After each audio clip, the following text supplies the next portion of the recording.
안녕하세요. 5월 24일 금요일 주님의 이름으로 문안 드립니다. 오늘은 말라기서 2장을 묵상하는 날인데요. 이 말씀을 준비하는데 저는 유난히 마음이 편치 않았습니다. 왜냐하면 제사장들을 향해서 쓴소리를 하고 계시기 때문인데요. 아주 단호하게 말씀하시는 하나님의 책망이 우리의 마음을 새롭게 하고 또 다시 하나님 앞에서 스스로를 점검하는 시간이 되었으면 좋겠습니다. 말라기 2장 5절부터 8절의 말씀을 읽겠습니다. 레위와 세운 나의 언약은 생명과 평강의 언약이라. 내가 이것을 그에게 준 것은 그로 경외하게 하려 함이라. 그가 나를 경외하고 내 이름을 두려워하였으며 그의 입에는 진리의 법이 있었고 그의 입술에는 불의함이 없었으며 그가 화평함과 정직함으로 나와 동행하며 많은 사람을 돌이켜 죄악에서 떠나게 하였느니라. 제사장의 입술은 지식을 지켜야 하겠고 사람들은 그의 입에서 율법을 구하게 되어야 할 것이니 제사장은 만군의 여호와의 사자가 됨이거늘 너희는 옳은 길에서 떠나 많은 사람을 율법에 거스르게 하는도다. 나 만군의 여호와가 이르노니 너희가 레위의 언약을 깨뜨렸느니라. 아멘. 만약 여러분의 삶에 문제가 생긴다면 어떻게 하시겠나요? 먼저 왜 그 문제가 생겼는지 원인을 찾으시겠죠? 원인을 찾으면 그것을 해결하기 위해서 노력할 것입니다. 그런데 문제의 원인도 찾았고 해결됐다고 생각했는데 아무런 변화가 없다면 어떻게 하시겠습니까? 한두 번은 다시 시도해 볼 수 있겠으나 곧 실망할 것입니다. 어쩌면 분노할 수도 있고요. 지금 이스라엘의 상황이 이와 같습니다. 백성들은 에스라, 느헤미야를 중심으로 뜨거운 개혁을 경험했습니다. 성전도 짓고 이방 여인들과 이혼하고 옷을 찢으며 회개했는데도 지금 그들의 삶은 하나도 변한 것이 없습니다.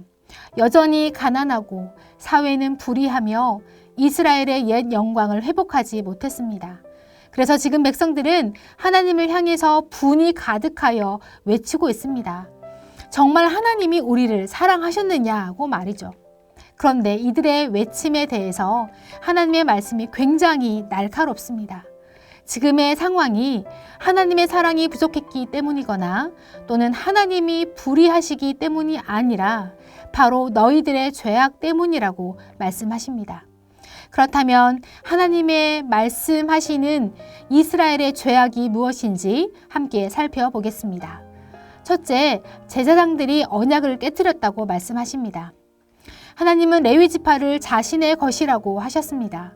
레위 지파에게만 주신 사명이 있었기 때문입니다. 그 사명은 5절부터 7절에 나오는 생명과 평강의 언약이었습니다.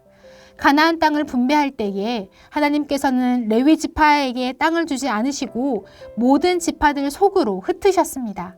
왜냐하면 이들은 각 지파에 들어가서 하나님의 말씀을 가르쳐야 하는 사명을 가졌기 때문입니다. 백성들이 레위인들로부터 말씀을 잘 배우고 순종하면 이것이 백성들의 평강과 생명이 되었습니다. 그런데 레위인들은 이 사명을 잘 감당하지 못했습니다. 대표적인 예가 사사기에 잘 나타나 있습니다. 여호수아가 죽은 이후에 본격적으로 하나님의 나라가 시작될 때에 레위인들은 백성들에게 하나님의 법을 가르쳐야 했습니다. 그런데 오히려 사사기 말미에 가면 레위인들의 범죄가 적나라하게 드러나고 있습니다. 그래서 사사기는 구약의 암흑기라고 불리고 있죠.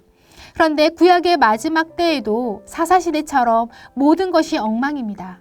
그리고 하나님께서는 이 일의 원인을 제사장에게 묻고 계신 것입니다. 그렇다면 하나님이 원하신 제사장의 모습은 무엇이었을까요? 7절을 통해서 알 수 있는데요.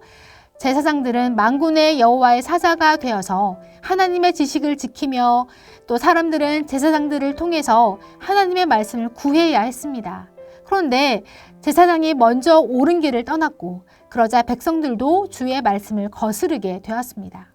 성도 여러분, 말씀 사역을 잘 감당할 수 있도록 교회의 리더들을 위해서 기도해 주십시오. 하나님은 제사장들의 죄를 단순한 직무유기로 보지 않으시고 언약을 깨뜨렸다고 말씀하십니다. 그리고 그 결과는 백성들에게까지 영향을 주고 있습니다. 그렇다면 지금의 상황은 온전히 제사장들만의 문제였을까요? 그렇지 않습니다. 하나님께서는 이스라엘의 두 번째 죄악을 이렇게 말씀하십니다. 백성들도 언약을 깨뜨렸다. 2장 10절과 17절은 백성들의 죄악에 대해서 말씀하시는데 특별히 결혼에 대해서 말씀하십니다. 이스라엘 백성들이 이방 여인과 결혼을 했는데 여기서 문제점이 있습니다. 우선 이들은 이미 결혼한 배우자가 있었다는 것입니다. 그런데 그 배우자를 속이고 이혼을 한 것입니다. 물론 이혼 자체가 불법은 아니었습니다. 그런데 이들의 이혼은 합당하지 않았습니다. 더구나 재혼하는 상대가 이방 신의 딸들이라는 것입니다. 이는 여호와의 성전을 더럽힌 것이며 가증스러운 것이었다고 말씀하십니다. 그리고 이것을 두고 언약을 깨뜨렸다고 말씀하십니다. 14절에 나오는 서약이라는 단어는 히브리어의 언약을 뜻하는 말과 동의어입니다. 즉 처음 결혼할 때에 맺은 서약은 하나님을 증인으로 모시고 세운 언약이라는 것입니다. 그런데 이 언약을 개인의 욕망 때문에 깨트려 버렸습니다. 이는 하나님을 배신하는 것이며 하나님의 언약을 욕되게 하는 것입니다. 그래서 하나님께서는 이들의 예배를 받지 않겠다고 말씀하십니다. 사랑하는 성도 여러분, 하나님이 세우신 가정을 잘 세워나가시기를 축복합니다. 혹시 여러 가지 이유로 가정에 아픔을 겪은 분이 계신가요?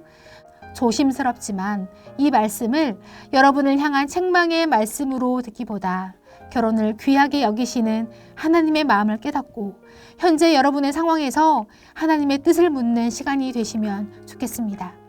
말씀을 마무리하겠습니다.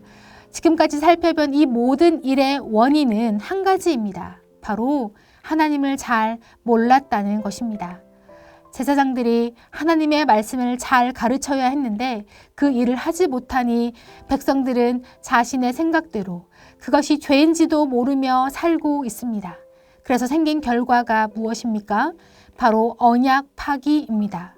제사장은 제사장대로, 백성은 백성대로 하나님께서 세우신 생명과 평강의 언약을 스스로 파기해 버렸습니다. 성도 여러분, 여러분의 삶은 지금 어떠십니까? 하나님의 언약을 굳게 지키고 계신가요? 하나님의 언약은 거창한 것이 아닙니다. 하나님을 바로 알고 그 말씀대로 살아가는 우리의 사소한 일상이 생명의 언약이요. 하나님께서 세워주신 우리의 가정을 지키는 것이 평강의 언약입니다. 이것을 스스로 깨트리면서 지금 내 기도를 들어주지 않으신다고 눈물을 흘리는 것은 하나님이 기뻐하지 않으심을 기억하시기 바랍니다. 하나님께서는 말라기 선지자를 통해서 다시 한번 우리의 삶을 점검하고 돌아오라고 애타게 부르고 계십니다. 하나님이 우리를 위해 세우신 생명과 평강의 언약을 점검하십시오. 그리고 그 하나님을 바로 알고 그 언약을 지키며 살아가는 여러분들의 삶이 되시기를 축복합니다. 기도하겠습니다. 주님, 지금 우리의 삶이 말라기의 시대와 같지는 않은지 돌아보게 해 주십시오. 그래서 하나님의 말씀에 우리의 삶을 비추어 볼 수 있는 지혜를 주시고 하나님을 바로 알고 말씀대로 살아가는 자들이 되게 도와주시옵소서. 또한 하나님이 세우신 우리의 가정을 잘 돌보며 오직 하나님 앞에서 서로 사랑하는 자들이 되게 축복하여 주시옵소서. 예수님의 이름으로 기도합니다. 아멘.